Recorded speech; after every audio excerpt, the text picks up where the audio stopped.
much do you really know about these two iconic voice actors? Hey guys, I'm Rebecca from WatchMojo, and today we'll be counting down our picks for the top 10 facts about Troy Baker and Nolan North. We sat down with Troy and Nolan to ask them about themselves and to find out more about their incredible careers. Let's see what we learned. I am going to kill us all in this elevator with this grenade, unless you watch Retro Replay on YouTube. That's a great pitch. That's my pitch. Number 10. They have a YouTube channel called Retro Replay. Where do we? It was my idea. It was all my idea. Nobody else helped. I should own it all. I'm going to disagree with just a couple of points. Just a couple. If you can't get enough of Troy and Nolan, you're in luck. The duo hosts a weekly YouTube series called Retro Replay, where they play old games and share stories.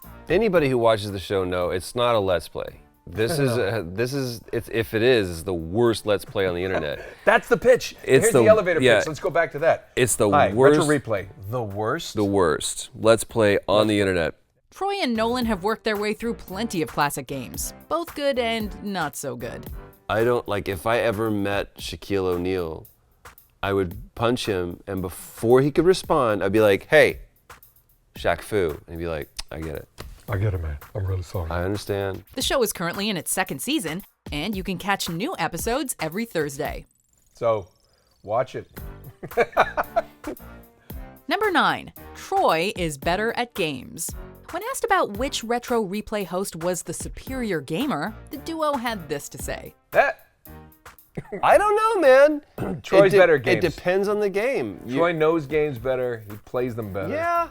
But I mean, I'm gonna give you. He's a good props. teacher. I'm gonna give him that. I mean, we joke around a lot, but he's pretty patient with me. But he's not laughing at me. Because I'm just like, I'm the guy. He goes, press A, and I go, A, you're dead. Oh.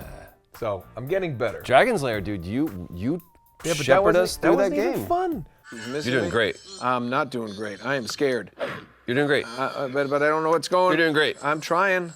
I'm doing my best. Oh, that's a sword. You're doing great. You're doing great. You're doing great. I can't breathe.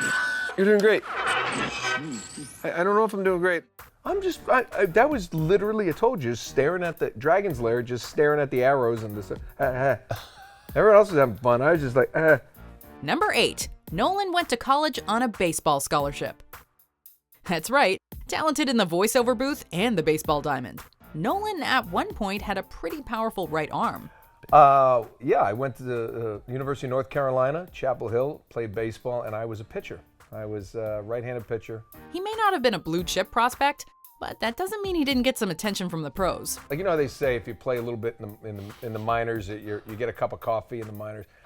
They made me a cup of coffee, but they never let me drink any.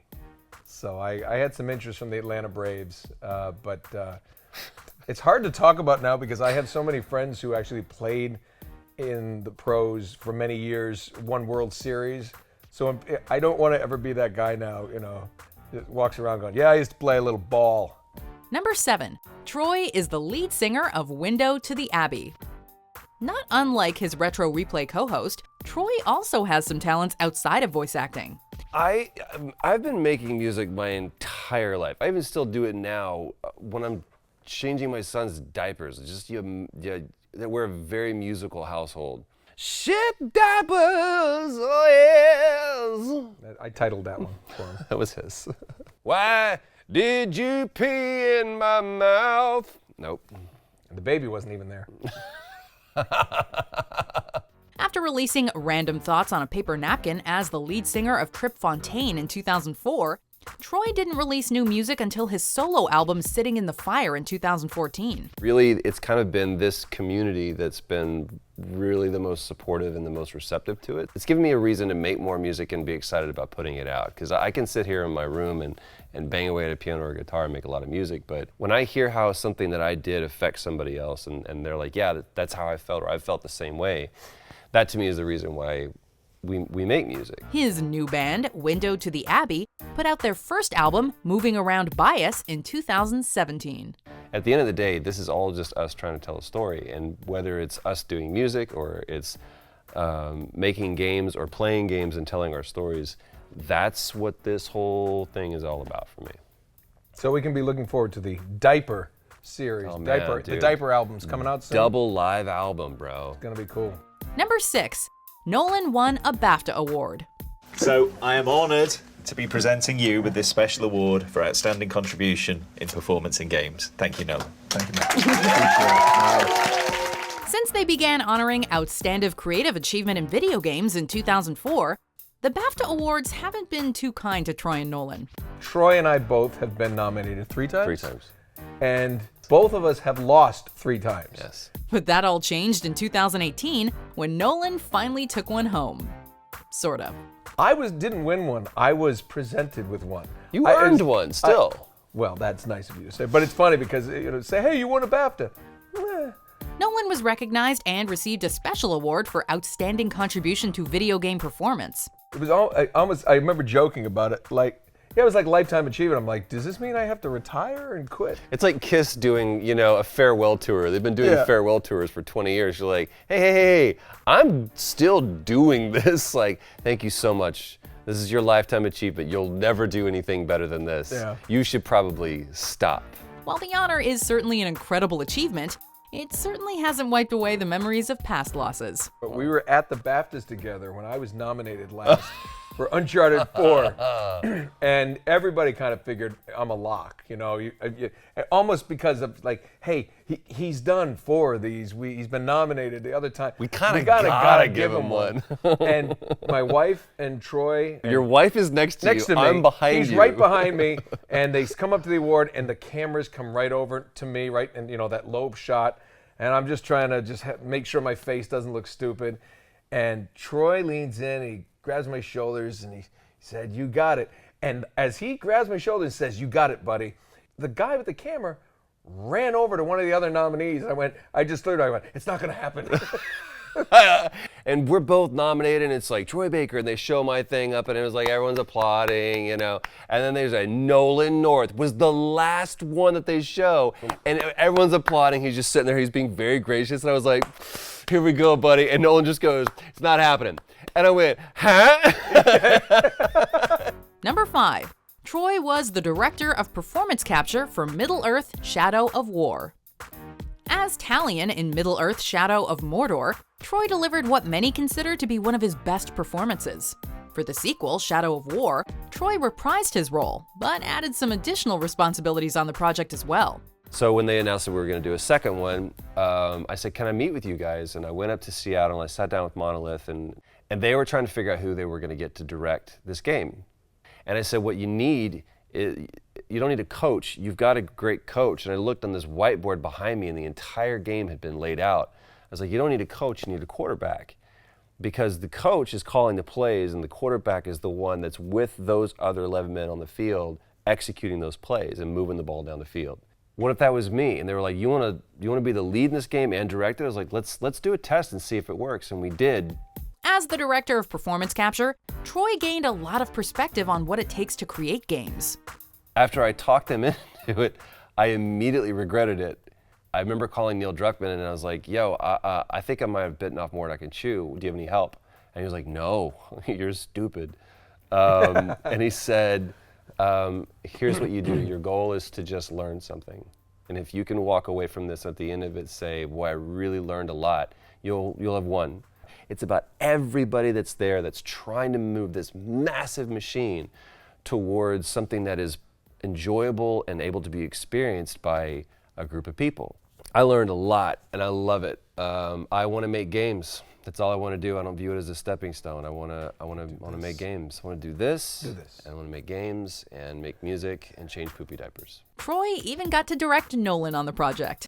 When you're directed by a friend who kind of knows you and knows, we have a unwritten or shorthand, unspoken thing, shorthand. Like kind of a. I like that I couldn't complete that sentence. Yeah, we have an as a unwritten, perfect example. It's a perfect example. Number 4, Nolan worked as a reporter.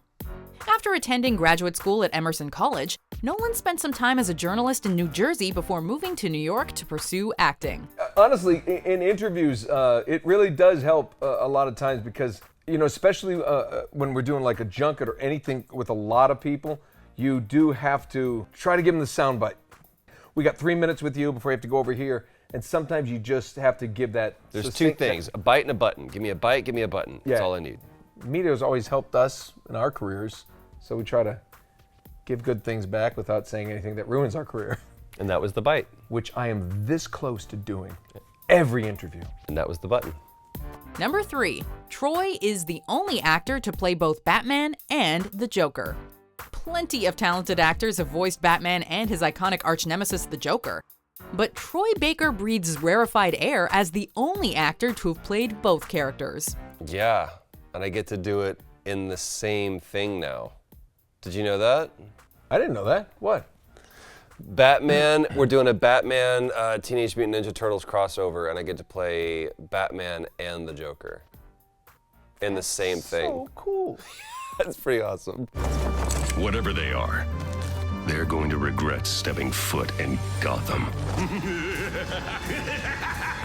Oh, come on! When we asked Troy whether it was harder playing Batman or the Joker, his answer surprised us.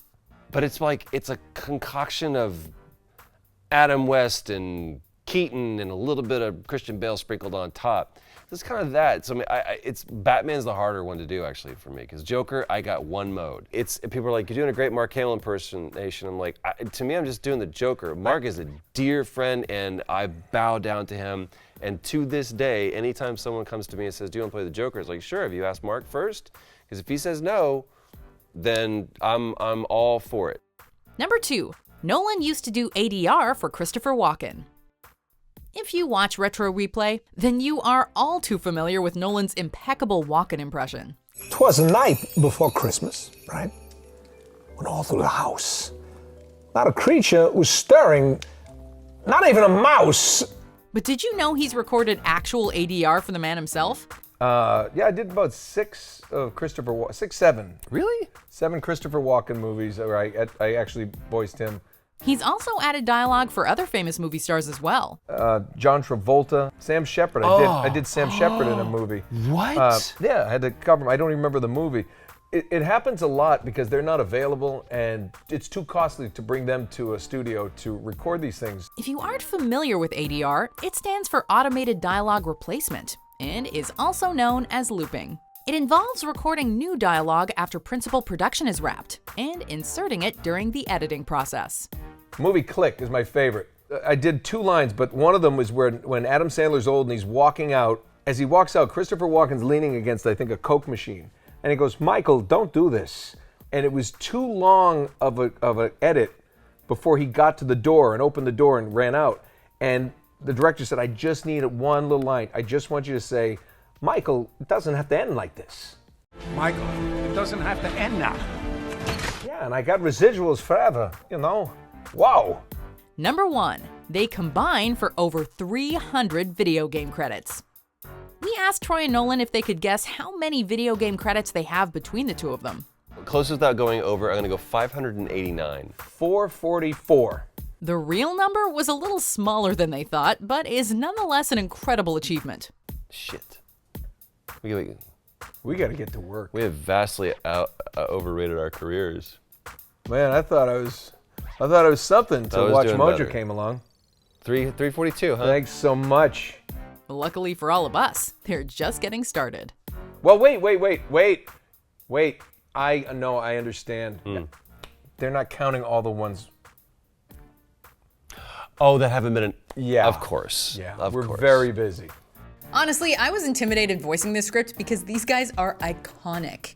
300 video game credits. The Joker and Batman. Christopher Walken.